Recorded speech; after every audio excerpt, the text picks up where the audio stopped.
Inan learning হোমে সবাইকে স্বাগতম। বাংলাদেশে সংগঠিত সকল আন্দোলনের ইতিহাস আজ তুলে ধরব। 1952 সাল প্রথম সংগঠিত হয় ভাষা আন্দোলন। 1952 সালে 21শে ফেব্রুয়ারি 8ই ফাল্গুন 1358 খ্রিস্টাব্দে আদেশ অমান্য করে ঢাকা বিশ্ববিদ্যালয়ের বহু সংখ্যক ছাত্রছাত্রী ও প্রগতিশীল কিছু রাজনৈতিক কর্মী মিলে বিক্ষোভ শুরু করেন বাংলা ভাষাকে রাষ্ট্রভাষা করার জন্য। মিছিলটি ঢাকা মেডিকেল কলেজের কাছাকাছি এলে পুলিশ 144 দ্বারা অবমাননাকার অজুহাতে আন্দোলনকারীদের উপর অতর্কিতভাবে গুলিবর্ষণ করে। এই আন্দোলনে প্রথমে 8 জন এবং সর্বমোট 39 জন ভাষা সৈনিক শহীদ হন। বাংলাদেশের আলোচিত বড় দ্বিতীয় যে আন্দোলনটি সেটি শিক্ষা আন্দোলন। 1962 সালে 17ই সেপ্টেম্বর শিক্ষার অধিকার আদায়ে এই দিনেই ঢাকার রাজপথে তৎকালীন পাকিস্তানি শাসক গোষ্ঠীর পুলিশের গুলিতে শিক্ষার অধিকারের জন্য জীবন উৎসর্গ করেছিলেন মুস্তফা ওয়াজিল্লাহ বাবুল প্রমুখ ছাত্র নেতারা।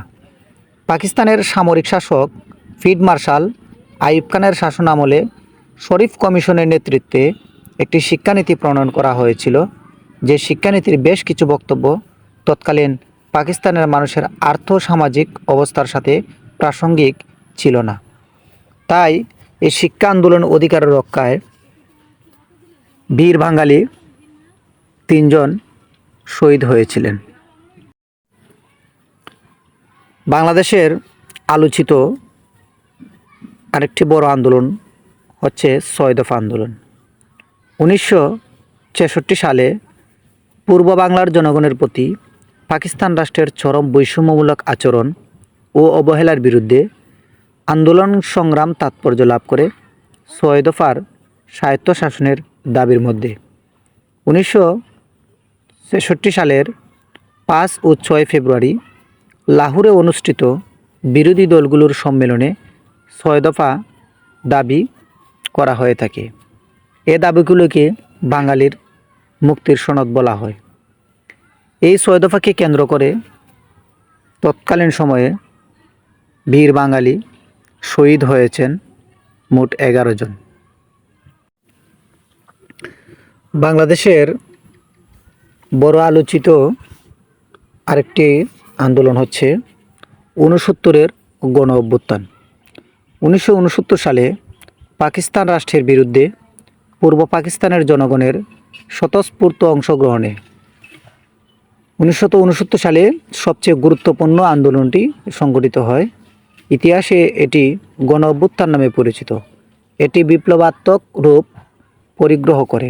সকল গণতান্ত্রিক দল, পেশাজীবী সংগঠন ও মানুষ যার যার অবস্থান থেকে এই আন্দোলনে যুক্ত হয়। এই আন্দোলনকে কেন্দ্র করে মোট শহীদ হয়েছেন 53 জন বীর বাঙালি।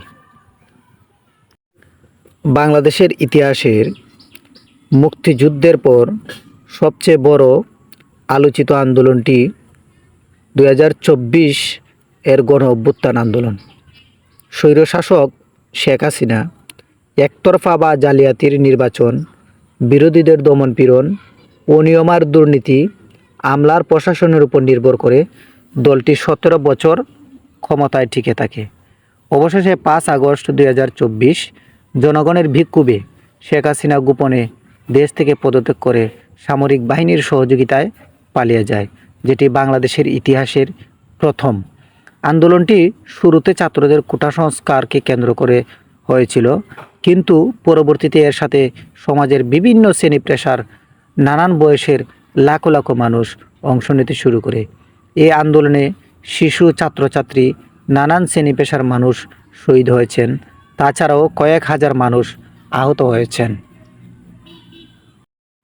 এই আন্দোলনকে কেন্দ্র করে দীর্ঘ 1 মাসে সারা বাংলাদেশের বিভিন্ন স্থানে আওয়ামী সন্ত্রাসী ও পুলিশের অতর্কিত গুলিতে 580 জন শিক্ষার্থী, শিশু ও বিভিন্ন শ্রেণী পেশার মানুষ শহীদ হয়েছেন। এবং 5ই আগস্ট শেখ হাসিনা দেশ থেকে পালিয়ে যাওয়ার পর অন্তর্বর্তীকালীন সরকার গঠিত হয়।